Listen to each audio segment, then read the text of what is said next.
بعد از 60 سالگی کلاژن شما ناپدید میشه و 90% از سالمندان هیچ تصوری ندارن که چرا دستاشون گزگز میکنه، زانوهاشون درد میکنه و پاهاشون احساس ضعف و ناتوانی داره.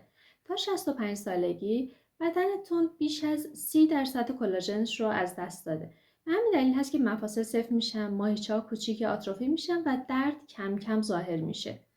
8 از بهترین سبزیجات که سرشار از کلاژن هستند. از کمترین قدرت تا بیشترین قدرت رو رتبه بندی کردیم خدمتتون عرض میکنم. شماره 3 خسروپا رو بازسازی میکنه و درد عصبی رو تا 45% در عرض چند هفته کاهش میده. یک علم واقعی هست که خدمتتون عرض میکنم. شماره 8 فلفل دلمه قرمز هست که از قدیمی ترین منابع طبیعی ویتامین C هست که بدن شما برای سنتز کلاژن بهش نیاز داره. بعد از 60 سالگی تولید کلاژن بدن به طور چشمگیری کاهش پیدا میکنه و بدون ویتامین C کافی تقریبا متوقف میشه.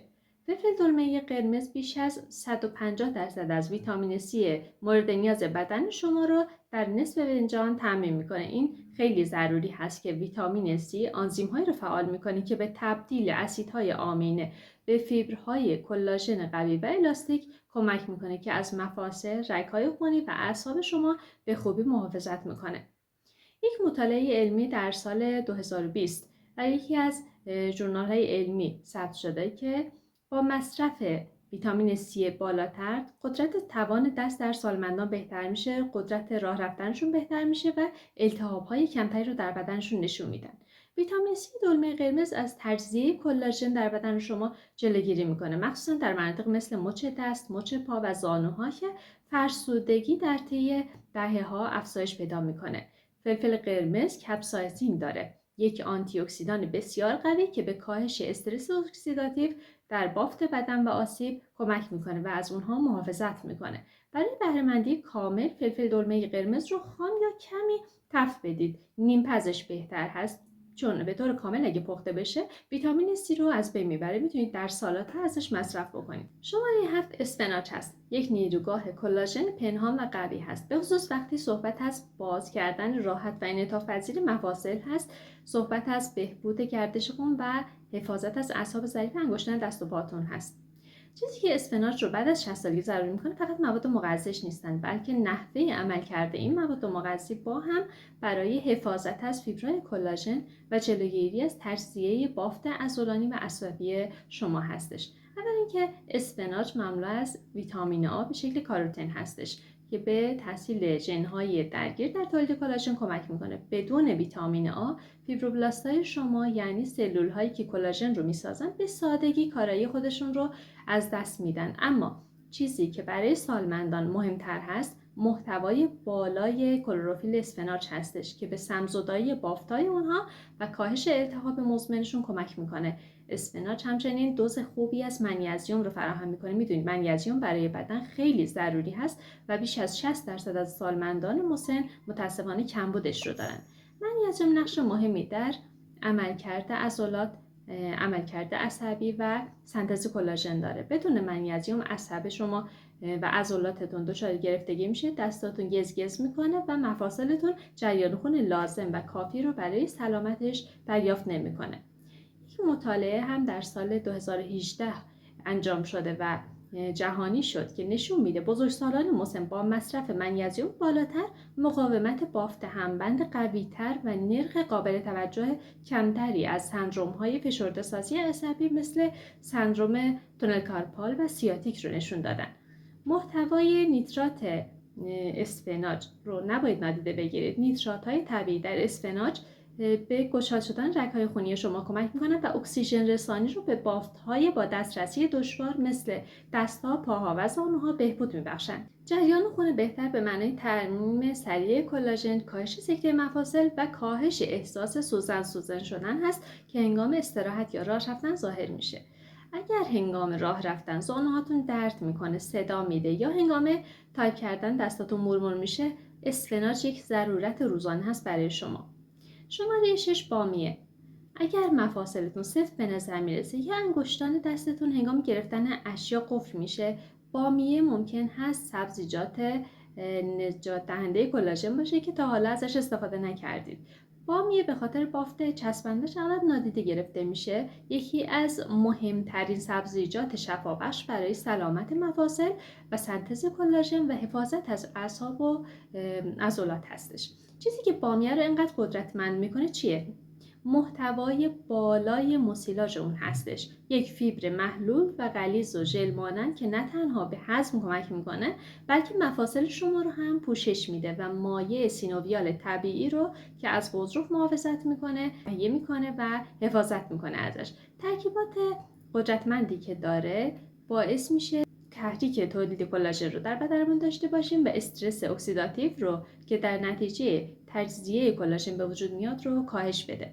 بامیه همچنین سرشار از ویتامین K، ویتامین C و منگنز هستش که همشون کوفاکتورهای ضروری برای ساخت کلاژن در بدن هستند و مفاصل ما رو نجات میدن.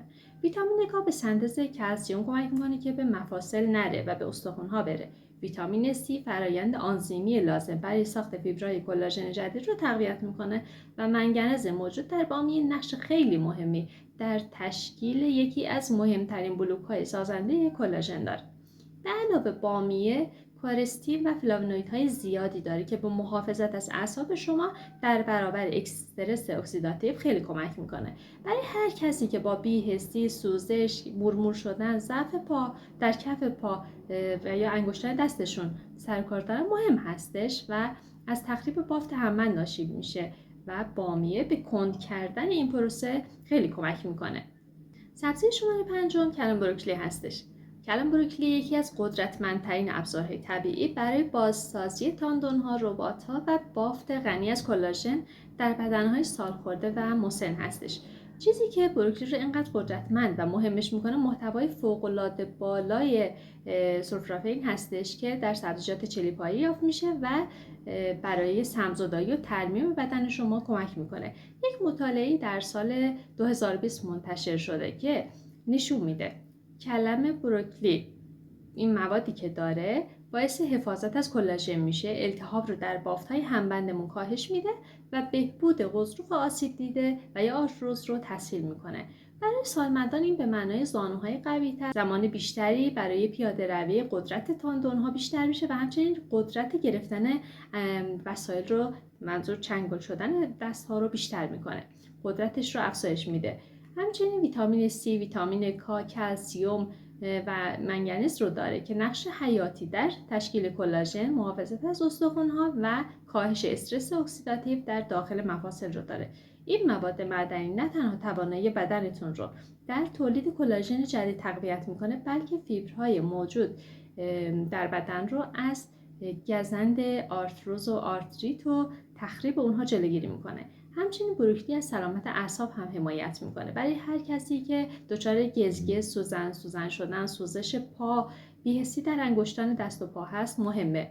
آنتی اکسیدان های موجود در بروکلی آسیب اکسیداتیو رو در اعصاب اندام ها کاهش پیدا میکنه و به باز کردن سیگنال های صحیح عصبی و کاهش شدید علائم ناشی از تخریب علائم بافت همبند کمک میکنه.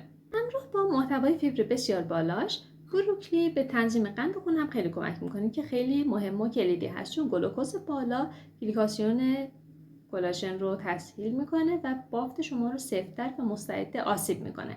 اگر زانوهاتون صدا میده، تق تق میکنه، دستاتون احساس ضعف میکنه، پاهاتون مثل گذشته حرکت نمیکنن، کلم بروکلی رو هر روز باید مصرف بکنید و در رژیم غذاییتون داشته باشید. یک محافظ عصبی لازم، ترمیم کننده مفصل و بازسازی کننده کلاژن برای افراد مسن هستش که برای سالهای متعدد میخواد استفاده بکنه و طولانی مدت سلامت باشه. مورد بعدی چغندر هست. اگه موقع راه رفتن احساس سردی، سنگینی یا مورمور شدن دارید، ممکن هست مشکلات عضلانی نداشته باشید بلکه مشکل گردش خون و کلاژن رو داشته باشید و چغندر یکی از قدرتمندترین سبزیجات برای رفع هر نوع مشکل به طور همزمان است، مخصوصا چغندر قرمز. خیلی از افراد مسن متاسفانه این رو نمیدونن که قدرت عضلانی ضعیف ترمیم بافت رو کند میکنه و اگر از این مواد غذایی استفاده نکنن متأسفانه قدرت پاهاشون روز به روز کمتر میشه. چغندر اسید نیتریک تولید میکنه و با مشکلات عضلانی مبارزه میکنه. رگ‌های خونیتون رو باز میکنه، اکسیژن رسانی رو افزایش میده و جریان مواد مغذی به مفاصلتون و اعصاب و عضلات بهبود میبخشه. چغندر همچنین مملو از نیترات هستش که اون رو به اکسید نیتریک تبدیل میکنه در بدن و یک مطالعه‌ای که انجام شده درباره مواد مغذی، بزرگسالان مسنی که روزانه مقدار خیلی کمی آب چغندر استفاده کردن 21% افزایش در قدرت عضلانی و جریان خون در اندام تحتانی و فعالسازی قوی‌تر عضلات چهارسر ران رو مشاهده کردند. اما ارتباطش با کلاژن چی است؟ وقتی جریان خون بهبود پیدا میکنه، رسوندن ویتامین C، اسیدهای آمینه و مواد معدنی مثل مس و روی که همشون برای سنتز کلاژن ضروری هست بهبود پیدا میکنه. بدون گردش خون مناسب کلاژن نمیتونه بازسازی بشه و اگر بالای 60 سال داشته باشید گردش خون ضعیف احتمالاً یکی از دلایل پنهان ضعف پاها و مرمور شدن دستهاتون هست. چغندر همچنین سرشار از بتا-سیانین هست، رنگدانه که رنگ قرمز تیره رو به چغندر قرمز میده. بتا-سیانین یک آنتی اکسیدان خیلی قوی هست که از تخریب کلاژن ناشی از استرس اکسیداتیو محافظت میکنه. چغندر همینطور حاوی فولات هست که یک ویتامین B هست برای چرخش سالم سلولی، بازسازی پوست و حفظ مفاصل ضروریه. فولات پایین با افزایش هوموسیستئین مرتبط هست، یک ترکیبی که کلاژن رو از بین میبره و رگ‌های خونی رو سفت میکنه. به همین دلیل هست که چغندر به ویژه برای افراد مسن با علائم پا که گردش خون ضعیف‌تری دارن و بی‌حسی انگشت‌ها رو دارن و ساق پای ضعیف دارن ضروری هست و مفید هست برای عضلاتشون. برای بهره‌برداری کامل به صورت برشته یا بخارپز مصرف بکنید، نه آبپز، چون آبپز کردنش مواد مغذیش رو به آب میده و در اون حفظ نمیکنه. همچنین میتونید یک مقدار آب چغندر تازه بنوشید یا چغندر خام رنده شده رو به سالاتاتون اضافه بکنید و روزانه ازش استفاده بکنید. چغندر رو با یک میوه مرکبات مخلوط بکنید به افزایش جذب نیترات و بهبود روند کلاژن سازی کمک میکنه. شماره سوم جلبک دریایی هست. جلبک دریایی یکی از قدرتمندترین سبزیجات بازسازی کننده کلاژن روی کره زمین هست. تقریبا هر سالمندی اون رو کنار گذاشته. اگر سکته مفاصل و گرفتگی عضلات و سفتی اونها رو تجربه میکنید، جلبک دریایی میتونه حلقه گم شده شما باشه. چیزی که جلبک رو اینقدر مهم و منحصر به فرد کرده پروفایل معدنی غنی و ترکیبات غنی اون هست برای تحریک کلاژن هست، مخصوصا یودی که داره برای بازسازی ساختار بافتی شما در سالمندی لازم و ضروری هستش. تولید کلاژن فقط به پروتئین یا ویتامین C متکی نیست. به مواد معدنی کمیاب مثل مس، منگنز و روی هم نیاز داره که همه اینها در جلبک دریایی و اشکال بسیار فعالی وجود دارند. این مواد معدنی به عنوان کوفاکتورهای آنزیمی عمل می‌کنند، به این معنی که به بدن شما اجازه میدن رشته‌های کلاژن رو به درستی فعال و مونتاژ بکنید. بدون اونها مفاصل شما سفت میشن و تاندون‌هاتون خشک میشه و اعصاب از عدم محافظت ساختاری تهدید میشه.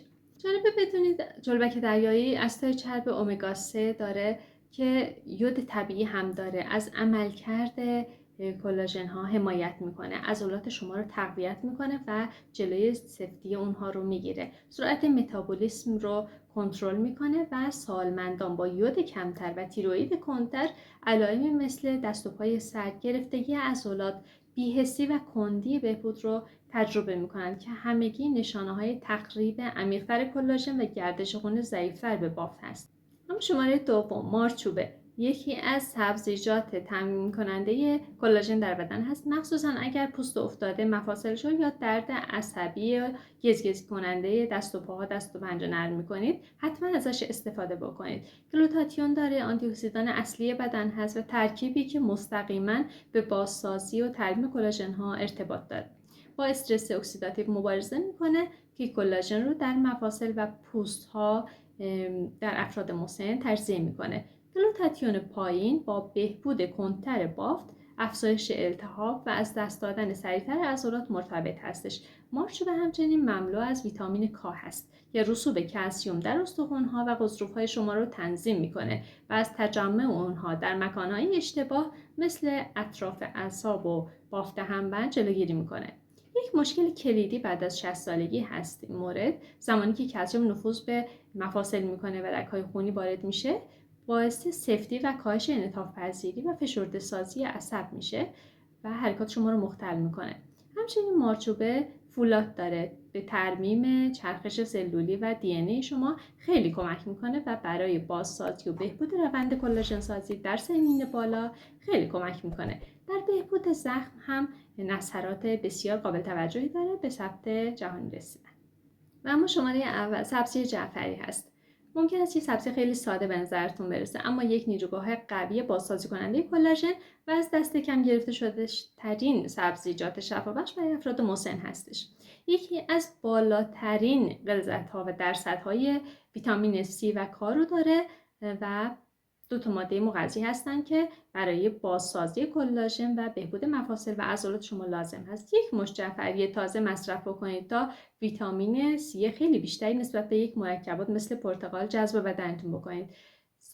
برای سنتز کلاژنتون بسیار ضروری هست. در سال 2022 یک تحقیق انجام شد نشون داد که بزرگسالان مسن با مصرف منابع غنی از ویتامین C مثل جعفری تاندون‌های بهتر، تحرک مفاصل بهتر و ضخامت کلاژن پوستی قوی‌تری رو نشون دادن، مخصوصا در زانوها و دست‌هاشون.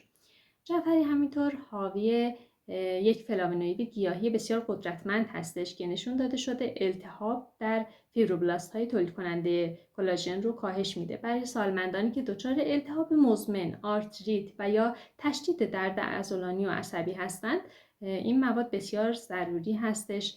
تجزیه بافت رو آرومتر میکنه و کلاژن شما رو، داربستهاش رو بسیار قوی تر میکنه، پوستتون رو بهتر میکنه و روند پیری در چهره و همچنین در داخل بدن رو بسیار کاهش میده. سم‌زدایی بدن رو هم افزایش میده و به بافت همبندتون خیلی کمک میکنه. دوستان عزیزم، ممنون از اینکه تا پایان ویدیو همراه هم بودید. لطفاً با لایک و سابسکرایبتون ما رو حمایت کنید تا بتونیم ویدیوهای بهتر بیشتری رو براتون تهیه و تدوین بکنیم. همیشه مواظب سلامتیتون باشید. خدا نگهدار.